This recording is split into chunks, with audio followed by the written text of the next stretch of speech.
Selamat malam, saya akan membuat video tentang belajar dari komunikator dalam perubahan sosial.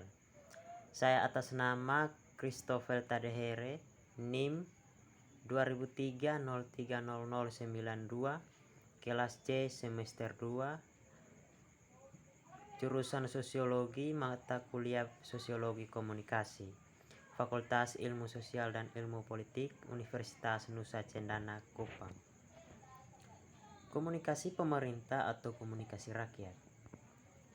Pengembangan sebagai pembelajaran mulai dengan premis yang tidak dapat disangkal bahwa semua manusia memiliki hak untuk berusaha mengembangkan sepenuhnya batas dalam dan luar kemampuan mereka.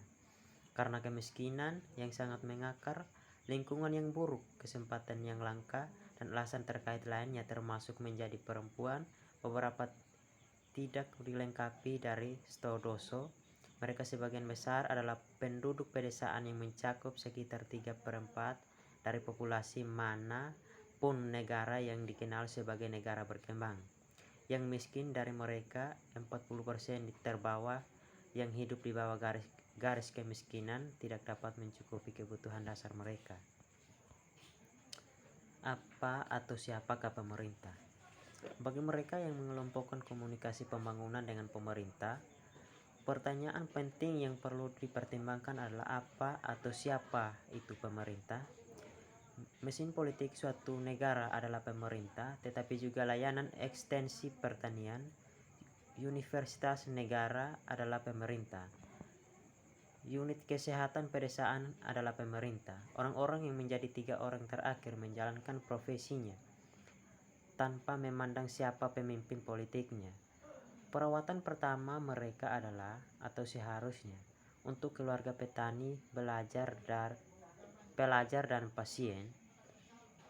Menjadi pemerintah tidak otomatis menjadi politis yang libertarian, yang dengan sigap mendakwa komunikasi pembangunan karena digunakan oleh badan-badan pemerintah seperti ketiganya adalah ahli logika yang buruk atau salah membaca konsep.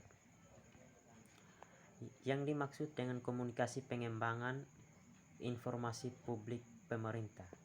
Sejak pertengahan tahun 70-an, ketika artikel tentang komunikasi pembangunan menjadi mode artikel, itu tidak digunakan lagi atau dicemooh secara terbuka sebagai alat propaganda pemerintah. Jika itu telah digunakan, tentu saja tidak seperti itu. Ini bukan pertama kalinya sebuahnya ide disesuaikan dengan tujuan yang sama sekali berbeda dengan objek yang digunakan untuk fungsi selain yang diinginkan. Konsep yang dampaknya dibuat khusus untuk pekerjaan mereka seperti yang mereka lihat.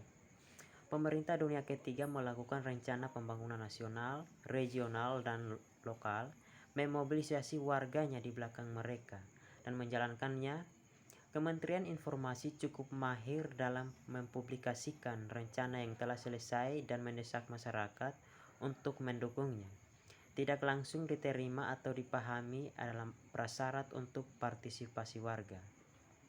Rencana pembangunan itu cukup spesifik, jelas untuk pemahaman rata-rata, bahwa mereka tidak hanya mengemakan retorika pembangunan demokrasi dalam kata pengantar, tetapi juga diwujudkan dalam strategi pertama, kepedulian utama terhadap kesejahteraan mayoritas penduduk. Sesuai dengan pendapat, aspirasi, nilai, dan latar belakang warga negara. Oleh karena itu mereka dicapai melalui konsultasi, dialog, dan mekanisme lain dari tata kelola egaliter. Bahwa infrastruktur komunikasi untuk perencanaan partisipatif, pelaksanaan, pemantauan, evaluasi dalam pembangunan telah ditata. Siapakah komunikator pembangunan? Sebuah kata klarifikasi untuk saat ini. Meskipun penting, petugas informasi ini lembaga pembangunan pemerintah bukan merupakan jumlah total komunikator dalam pembangunan. Apakah mereka menerima peran atau tidak? Jurnalis pembangunan dengan menulis tentang perkembangan dan dengan menjadi profesi telekomunikasi adalah komunikator pembangunan menurut definisi. Begitu pula pekerja lapangan dari lembaga pembangunan pemerintah dan non-pemerintah yang pada umumnya masih merupakan perantara utama informasi di negara ini menggunakan komunikasi pribadi, kelompok, dan komunikasi menengah untuk tujuan pembangunan. Hubungan hak asasi manusia dan komunikasi pembangunan. Di sebagian besar Asia, kebebasan sipil dan politik dihargai sebagai nilai fundamental. Di negara-negara yang sistem cacat mengikuti tradisi Inggris Saks, mereka ditetapkan dalam konstitusi sebagai undang-undang hak. Hak sosial dan ekonomi tidak, tetapi mereka didukung dengan tegas oleh negara-negara dengan pemerintah kolektif.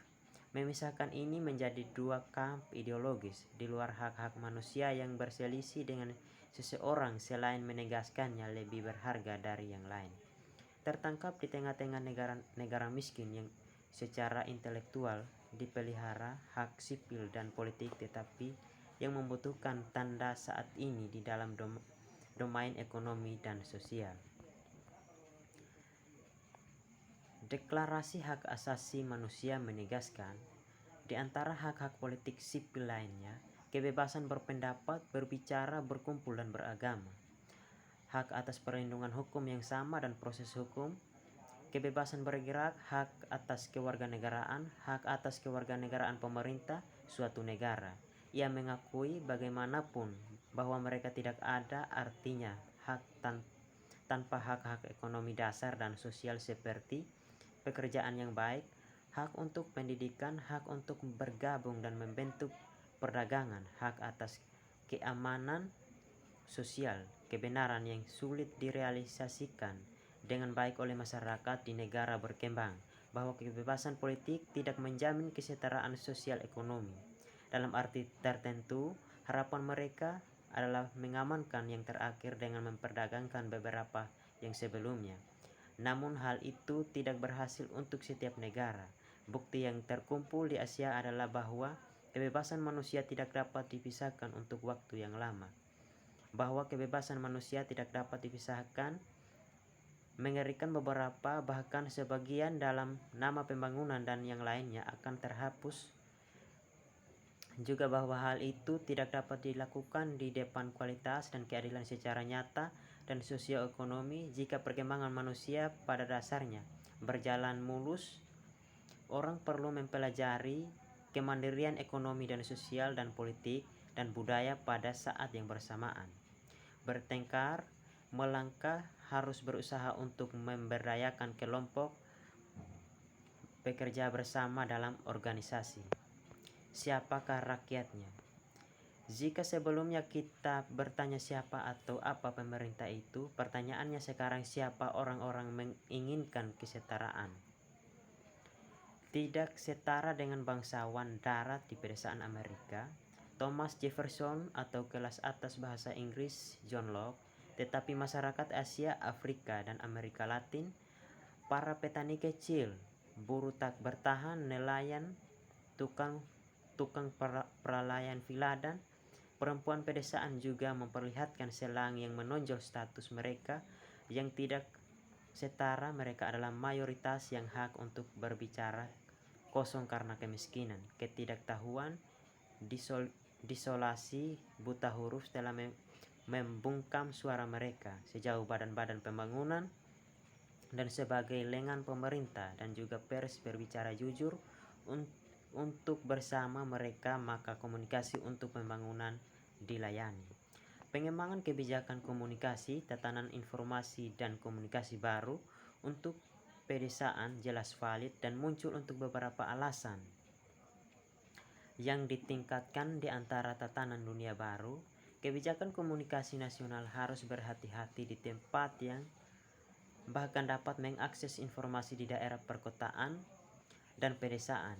Jika seperti dalam makrokosmos, beberapa penyebab aliran diskriminatif berakar secara eksternal, maka di sanalah harus diperbaiki.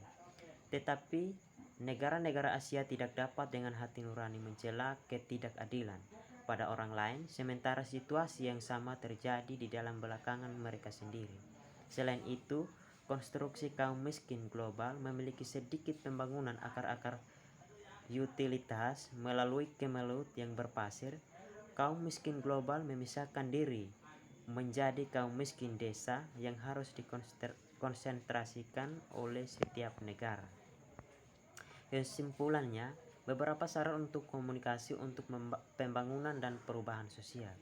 Meskipun orang-orang yang berkontribusi berasal dari latar belakang akademis, profesional, dan geografis yang berbeda, mereka semua tampak memiliki sejumlah kesimpulan dan saran terkait masa depan komunikasi untuk pembangunan dan perubahan sosial. Sekian dan terima kasih. Hanya ini saja yang bisa saya jelaskan tentang pembahasan ini.